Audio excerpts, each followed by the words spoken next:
How you doing? Day 29th of May, into the fourth, to the fourth week, into almost the fourth week of being on the trip, the first month, and I am here in Uzbekistan, lovely Uzbekistan, in Kiev, in Uzbekistan.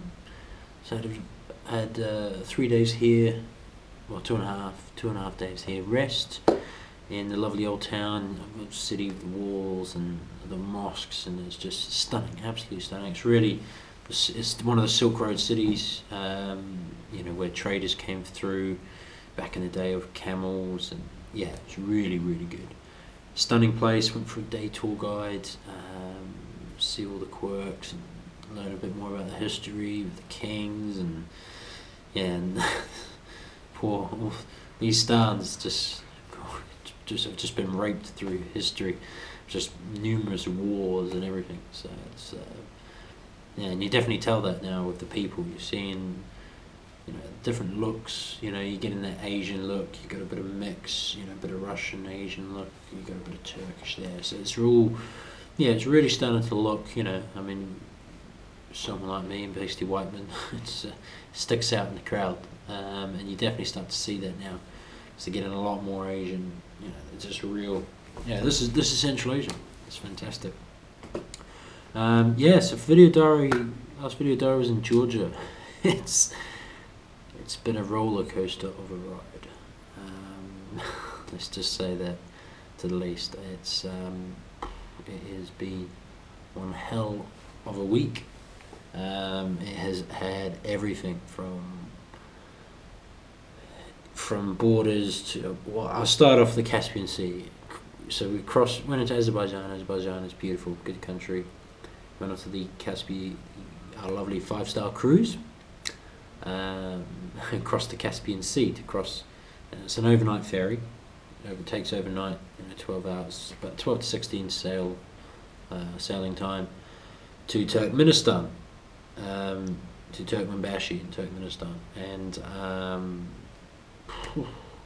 the cruise was entertaining. I actually really like the cruise, the boat, whatever. What it is it doesn't actually carry passengers or bikes or anyone. So it carries cargo. So train. This is a train boat. So the train loads all the stuff on, and then they just squeeze the bikes and on the inside, and then they have these little teeny weeny cabins and everything like that. So it was entertaining. Of course, they don't really cook much, and you can't really do much on the boat other than just wait. There's no entertainment as such. There's no, casinos on the 5th floor or jacuzzis on the top. It's yeah. So it's very entertaining. Peanut butter bread and cups of coffee and vodka. So can't complain. So the Caspian Sea was fine. It was all good. Went into Turkmenistan. Great. Next country number 14. Turkmenistan. Turkmenistan. I don't know if you're watching this, you've been to Turkmenistan. Turkmenistan is one of these countries which it's good to see. It's good to tick off the box. It's good to learn, get the experience, get the knowledge, and to get that life experience of a different culture. But it's not a country you go back to. If you had a choice, if I had a choice, I would not go back to Turkmenistan. Turkmenistan, they say, is one country below North Korea. So North Korea, and then there's Turkmenistan. But Turkmenistan is this odd country. Now, it's absolutely rich. It's a very rich country with all the oil. But they're so rich that they're just stuck in their world as such. And they don't like tourists. They're not fond of it. I mean, when I say they, I mean the government, the police, all the big, the people that call the shots in the country. They do not like tourists. We had at the border, we rolled in off the Caspian Sea in Turkmenbashi, 9 o'clock in the evening. We thought fantastic. A few hours at the border, rolled in 11 o'clock, 12 o'clock at the hotel. Everything was going smoothly. There was these other backpackers there, rolling through in a bus tour or something, and they found one of the customers on this thing, they found some pills. That was just codeine pills, pills you buy from the supermarket. So codeine pills, and they didn't like that. And apparently, on the Turkmenistan law book, that they don't allow codeine inside the country. So FYI, if you go to Turkmenistan, don't take codeine with you. And one of the guys in the Globebuster group, Nick, he has a back problem, or a back pain thing, and he has these subscription pills from his doctor, letter from his doctor and everything, but they didn't like them because they weren't codeine. They were, I can't remember what other drug. There was some other drug, and they had, I don't know, 1 or 2 ingredients as the same as codeine, but it's not codeine. He had 2 pills. The doctor says you have to take these 2 to put it in. So they let him have one part of pills. The other pills did not like at all. Now this didn't kick off till about midnight. So we were there at the border at 9 o'clock in the evening. We didn't get let out of the country, out of the border, sorry, into the country till just after 7 in the morning. They take very slow at the border. You have to go from one window, get a piece of paper, they stamp it, go to another window, they then sign another piece of paper and stamp it, go to another window, they write in their book, go to another window. So while all this is going on, and then of course you get the delay of they thinking this guy Nick is a bloody drug smuggler and all that, and it's like, here's the doctor's letter, no, we don't care, all this. So, we were held up at the border. But again, it's an experience, it's an adventure, it's something you learn from, and it's something which you don't want to go back to. But once we got in, every now and then there are some lovely people, absolutely lovely people. I met a fantastic family who got me when I got stuck in the sand, got me out the sand. So I love lovely people, and then there's the other side of Turkmenistan, which is absolutely false. Ashgabat, the white and golden city, where this prime minister, he's the leader. Of course, he's basically spending all this money. He's basically created a Disneyland. White, everything's marble and white and clean and just gold and just clean, just a fake. He builds all these houses and you just can't go inside them. Well, there's nothing there. They're just there to look at. And it's quite a shame, really, because the amount of money Turkmenistan has, they could build better roads because their roads are absolutely shit. There's potholes everywhere. The hardest days riding in Turkmenistan. They have like melted roads with tyre grooves. So if you see it's like trail riding, but on concrete and harder. And once you're in the pit, you got to stay in it, because if you go off on the groove, your front goes. It's it really tested the suspension. It was tough, but we did it.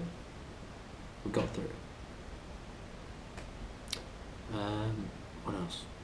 So yeah, it was interesting to see Ashgabat, the white marble city. Quite false, really. It's good to see and think, well, what a waste of money. So the most spectacular thing out of Turkmenistan really is the gas crater, the doors of hell. Absolutely amazing to see. That's the one thing which you want to see, is the gas crater. This crater, which was about 50 years ago, just crumbled into the ground, and it's just been burning continuously. Gas crater, amazing. Ashgabat, something to see, to experience, to think, well, bloody hell, this is a Vegas / Disneyland, but with no people. And getting into Turkmenistan is a bitch. Getting out of Turkmenistan, even harder. They search everything. Weapons, blah blah blah, I don't know, if you're a tourist, they're going to get you.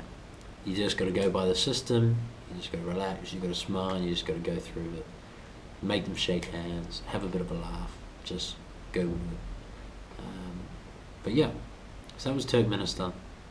Yeah, so I had my first come off on the bike in Turkmenistan after the camping, or before the camping. I had a camping out in Turkmenistan, and it was a small come off. It was a pitch of grass, sand is okay. You just gun it, you get it going, you keep moving. And there was this one patch of sand which I already came over and I had to go back over. And I don't know, I lost concentration or something. It was, it's 45 degrees centigrade. It's hot. And I was riding along just real, in second gear, real slow. And I didn't line up properly, and then I stopped and I thought, what are you doing? And then tried to take off, and of course I took off too fast, hit the side groove and just went down. Boom. And I went down in the sand.